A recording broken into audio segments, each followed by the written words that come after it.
बिस्मिल्लाहिर्रहमानिर्रहीम। अस्सलामु अलैकुम वरहमतुल्लाहि वबरकातुहू। मोहतरम ख़वातीन व हज़रात, उम्मीद है आप तमाम दोस्त अहबाब खैरियत से होंगे। दोस्तों, आज की वीडियो में आपकी खिदमत में बहुत ही मुजर्रब और आसान सा अमल लेकर हाजिर हुआ हूँ। आज का जो ख़ास वजीफ़ा है वो उन बहनों के लिए, उन भाइयों के लिए है जिनका महबूब उनसे ताल्लुक़ तोड़ गया है या उससे राब्ता ख़त्म कर गया है। उसका रिश्ता हो गया था मगर रिश्ता टूट गया है या टूटने वाला है। आपस के ताल्लुकात ख़राब हो चुके हैं, रिश्ता तोड़ने की नौबत तक पहुंच चुके हैं, या उन दोनों के दरमियान में कोई तीसरा रुकन आ गया हो, तो इस अमल को कर सकते हैं। इनके लिए ये अमल इंतहाई मुफीद, ताकतवर और बार बार हाँ का आजमाया हुआ अमल है।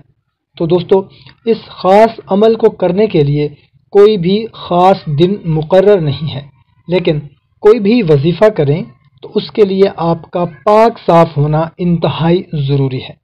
और आप भाइयों से अमल बताने से पहले और बहनों को अमल बताने से पहले एक बात कहना चाहूँगा कि 5 वक्त की नमाज की पाबंदी लाजमी करें। तो मोहतरम सामाईन किराम, आज का अमल ये है कि रात को किसी भी वक्त इशा के बाद से लेकर सुबह फजर से पहले पहले तक, रात के किसी भी पहर में, सुबह तहज्जुद के वक्त पढ़ लें या रात को इशा के वक्त या रात को इशा के बाद, जो आपको मुनासिब लगे। तन्हाई में बैठ जाना है, किसी से बातचीत नहीं करनी और बावजू हालत में बैठना है।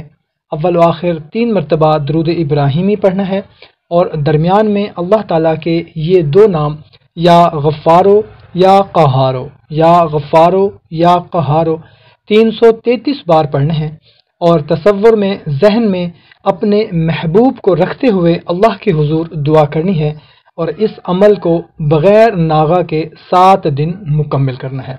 इंशाअल्लाह अज़्ज़ा वजल महबूब से सब गिले शिकवे दूर हो जाएंगे और बेपनाह मोहब्बत पैदा हो जाएगी। और इस अमल की इजाज़त के लिए कमेंट में अल्लाह ताला का कोई नाम लिख दें। जज़ाकल्लाह।